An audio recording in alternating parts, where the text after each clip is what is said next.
Bonjour et bienvenue à cette vidéo où on va parler de nos genoux et de nos chevilles. Donc deux régions sur lesquelles on se tient debout toute la journée et qui sont très sollicitées dans des mouvements qui sont peut-être pas supposés faire. Donc au niveau de la cheville, on a des mouvements de rotation, on a des mouvements de flexion et d'extension. On a un petit mouvement d'inversion et d'éversion. Donc vers l'intérieur et vers l'extérieur.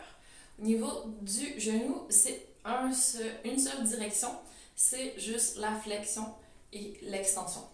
Donc, si le genou part sur le côté, c'est moins bon, on va risquer d'abîmer les ligaments sur le côté, donc d'avoir une entorse. Les entorses sont aussi possibles à la cheville. Si on part vraiment trop sur le côté d'un coup sec, on peut abîmer les petits ligaments sur le côté. Et aussi, on peut aller abîmer des structures plutôt à l'interne. Donc au niveau du genou, on peut abîmer les ligaments croisés qui sont vraiment dans le genou, deux ligaments qui tiennent le genou. Donc en haut, le fémur qui arrive, en bas, le plateau tibial et il y a la rotule en avant. Donc c'est vraiment à l'intérieur de tout ça pour garder la stabilité du genou. Et aussi, il y a le ligament de la rotule en avant ici.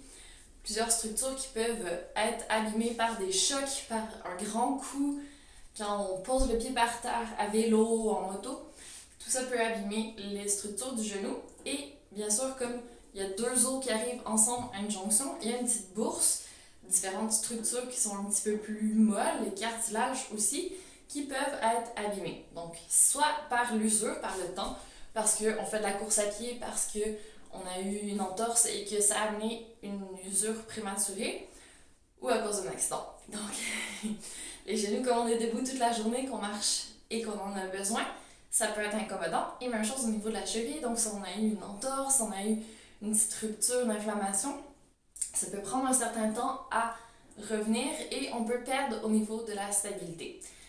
Donc dans les deux cas, avoir plus de muscles pour bien tenir les articulations, ça va être une option pour permettre d'avoir un petit peu moins mal au genou ou à la cheville. Sinon, on peut aller chercher un soulier qui va nous donner un petit peu plus d'amorti au sol. Donc une bonne chaussure qui est vraiment moulée à notre pied, qui nous permet d'avoir un bon support, ça peut aider à avoir moins mal. Sinon, on va essayer de travailler le plus possible dans l'axe. Donc, si on marche, je recule un peu pour que vous voyez mes pieds, en canard, les genoux ne sont pas dans leur axe devant. Donc, ramener les pieds parallèles peut aider aussi. Même chose, on a tendance à avoir les jambes qui tournent en rotation interne. Encore une fois, on n'est pas dans l'axe, donc c'est un petit peu moins efficace pour nos articulations. Même chose aussi pour les impacts, donc beaucoup de chocs au sol, donc la course à pied, sauter, ou avoir des sports qui sont très latéraux, comme du tennis, ou encore des sports où il y a des trous comme du foot, du soccer. Ça peut amener un choc ou un mouvement qui n'est pas tout à fait dans l'axe au niveau de ces deux articulations. Donc, soit on arrête de faire ces sports s'ils sont vraiment trop difficiles, que ça augmente les douleurs, ou on essaie d'aller chercher un support supplémentaire. Donc, on peut ajouter une chevillère ou une genouillère pour une période donnée. On essaie de ne pas faire trop longtemps dans le temps non plus, pour pas que les muscles qui stabilisent deviennent paresseux et que quand on n'a pas notre protection, on soit plus à risque de se blesser. Donc, je vais démontrer dans ma prochaine vidéo des exercices pour renforcer ses muscles, mais pour le moment, on va juste terminer aussi avec peut-être choisir des sports qui sont plus doux pour les articulations.